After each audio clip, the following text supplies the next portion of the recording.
Good evening. A Newsnight investigation has discovered that a supposed bomb detector produced by a British company and sold for use in Iraq simply does not work. Following our revelations, the government is to ban their export to Iraq and Afghanistan. The Iraqi government has spent $85 million on the devices, which have been widely used, and there are concerns that the detectors have failed to stop bomb attacks that have killed hundreds of people. There are some disturbing images in Caroline Hawley's exclusive report. The advert is dramatic. The claims it makes even more so. The ADE 651 has a wand meant to point out explosives with the help of a special programmed card. And all powered by no more than the operator's static electricity. So-called bomb detectors similar to this one are being sold around the world. And Iraq has bought thousands of the ADE 651. But experts say they simply do not work. The Iraqi government has spent millions of pounds on them.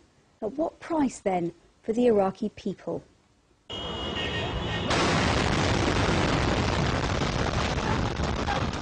Three times in the past few months, Baghdad has been hit by coordinated waves of bombings. This was last October. In December, over 120 people were killed. And Iraqis have been asking how so many bombs could have passed through the city's security to devastating effect. Well, the ADE 651 is in use at most checkpoints in Baghdad, each one costing around $40,000. In all, the Iraqi government has spent $85 million on them. This man's having his damaged house repaired after a bomb attack last year, and his daughter and son-in-law are still being treated for injuries. If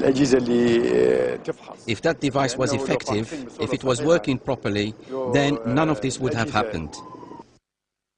It's the first time that a car bomb has been used here to such deadly effect. Today's bomb is not just a terrible human tragedy. It's by far the most serious attack there's been since US troops took Baghdad. I spent 3 years reporting from Baghdad, and I've seen far too many times what a bomb can do, how it takes and wrecks lives. It worries me that a British firm might be selling a bomb detector that doesn't work to a country where lives literally depend on it. It worries others too. This type of equipment does not work, and I wouldn't mind betting that lives have been lost in consequence. I think it is completely immoral for any company to sell a piece of equipment which could put people's lives in danger. I'm particularly annoyed by this because it looks like a situation where someone is exploiting the insecurities of a nation which is in dire straits. This is the man who's made millions selling the ADE 651. Jim McCormick runs a security company called ATSC. We came to try to find him at his office in Somerset, but he's proved difficult to pin down. We wanted to ask Jim McCormick how he could justify selling these so-called bomb detectors that independent experts say can't possibly work. Back in November, he did agree to talk to local BBC correspondent Clinton Rogers, but only on condition his face was not shown. And he made some extraordinary claims for his device. In ideal conditions, you can be up to 1 kilometre away. A kilometre? A kilometre. Right, so this card will help this device spot explosives a kilometre away. Under ideal conditions, correct. Jim McCormick says the device works on a similar principle to dowsing, the mysterious belief that you can find water underground, like this. So is this exactly the same as dowsing then? The principle behind dowsing is not too dissimilar, because dowsing actually works on the basis of the body containing... So you're dowsing for explosives? Theoretically. And it works? And it works. Mr. Jim, هو صاحب الشركة ATSC. Jim McCormick may be hiding from the cameras here in the UK, but he did appear at a press conference in Baghdad after last month's bombs, filmed by Iraqi television. He and this Iraqi security chief were trying to persuade local journalists that the detectors worked. The grenade the device is meant to detect is placed in full view of the operator. No surprise, it points at its target. It would be comic if the consequences weren't potentially so tragic. We brought the footage to show to Professor Bruce Hood, who's alarmed that people are being convinced by the device. This looks like the dowsing effect, looks like a dowsing rod. According to Hood, even an unconscious movement of the wrist can cause the wand to swing. All you would need is something like a pen. Take the middle out, and here you go, a bit of coat hanger will do exactly the same thing. Just slot it in there, and then it swivels. I'm going to try and keep it steady, and I'm going to walk over here. I've got pretty good... Let's suppose the grenade's here. Okay. So if I walk forward...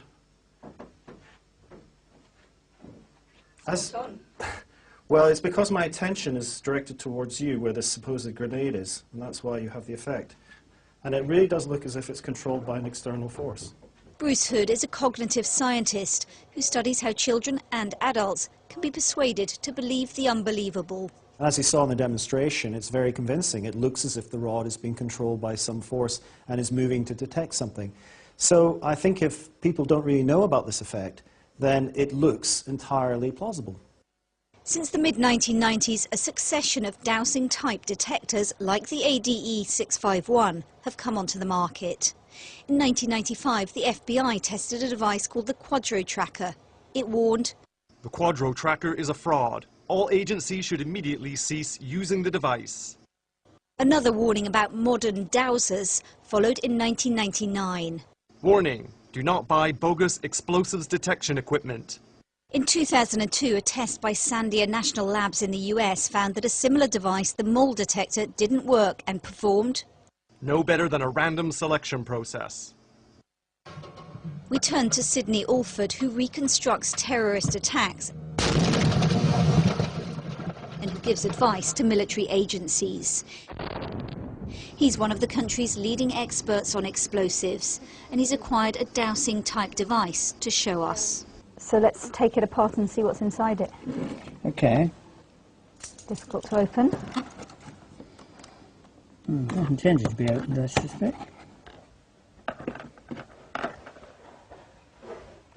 So there's nothing in there that could detect a bomb, that could possibly work. Speaking as a professional, I would say that was an empty plastic case. And yet these things sell for tens of thousands of pounds. So what about the ADE 651 itself? Sidney Alford told us he was horrified it was being exported from the UK. It's not only immoral, but I will be surprised if there is not some legal mechanism or governmental mechanism to prevent it. Jim McCormack claims that the cards that go into the card reader are the key to how the device works, and that different cards can detect anything from explosives to dollar bills and even elephants. This is tuned to a channel. This is tuned to a frequency, and when that's inserted into the card reader, is now looking for that frequency band. We managed to obtain a set of Mr. McCormack's special cards. The secret of the device is supposedly these cards, which are somehow programmed to detect the explosives you're looking for. This one says in Arabic, TNT. Remember that Jim McCormack says this is the key to the detector. So we wanted to find out if there's anything inside the card that could allow it to identify TNT.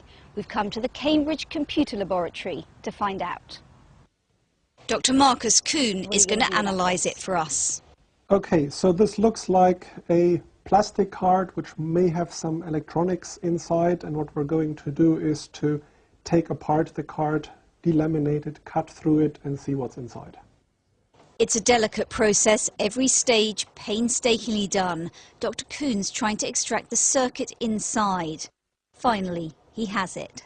There's nothing to program in these cards. There is no memory, there is no microcontroller, there is no way any form of software or other information can be stored. Impossible.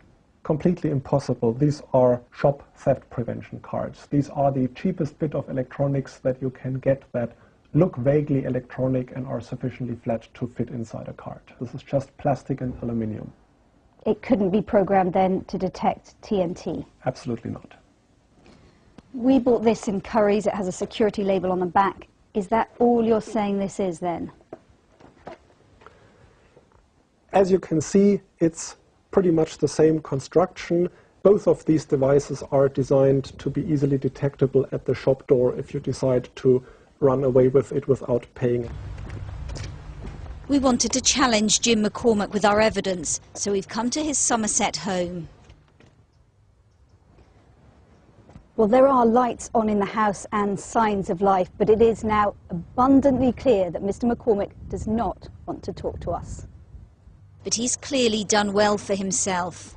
A newly extended farmhouse, a Porsche Cayenne in the driveway.